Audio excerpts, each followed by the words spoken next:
Hello' friends, আজি আমি discuss কৰিম অৰুণোদয় আঁচনি যদি আপোনালোকে এইবাৰ জানুৱাৰীত লাভ কৰা নাই তেতিয়াহ'লে আপোনালোকে পিছলৈ লাভ কৰিব পাৰিবনে নাই। মানে আপুনি এই জানুৱাৰী মাহৰ পইচাটো 1250 টকাটো আপোনাৰ লাভ কৰিব পাৰিবনে নাই, এইবোৰ আজি আমি সম্পূৰ্ণ ডিটেইলছ জানিম।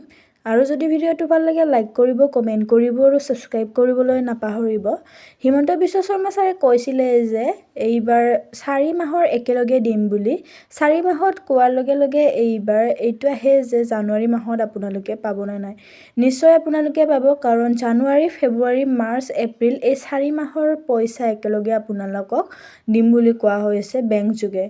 আৰু ইয়াতে কণ্ডিশ্যন এটা আছে যে আপোনালোকৰ বেংক একাউণ্টসমূহত DBT ইনেবল আছে যদিহে আপোনালোকে নিজৰ পইচাটো লাভ কৰিব পাৰিব। চৰকাৰে কৈছে 5000 টকা 4 মাহৰ একেৰাহে দিম, তাৰপিছত আপোনালোকক আৰু 3000 টকা এক্সট্ৰাকৈ দিম বুলি কোৱা হৈছে। টোটেল আপোনালোকক 8000 টকা চৰকাৰে এইবাৰ কেতিয়া দিয়া হ'ব এইটো কোৱা হৈছে। আপোনালোকক 8000 টকা ফেব্ৰুৱাৰী মাহৰ 20 তাৰিখে গোটেই পইচা আপোনালোকৰ বেংকত সোমাই দিয়া হ'ব।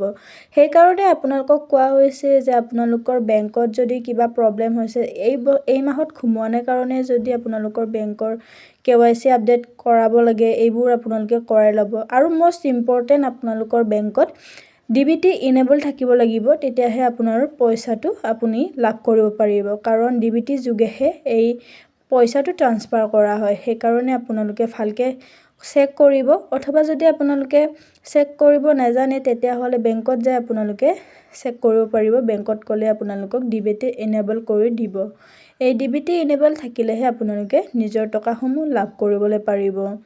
তাৰপিছত আপোনালোকে এইখিনি কৰাৰ পিছত আপোনালোকৰ পইচাটো 20 ফেব্ৰুৱাৰী 2026 চনত গোটেই পইচা 8000 টকাটো আপোনালোকে লাভ কৰিবলৈ পাৰিব।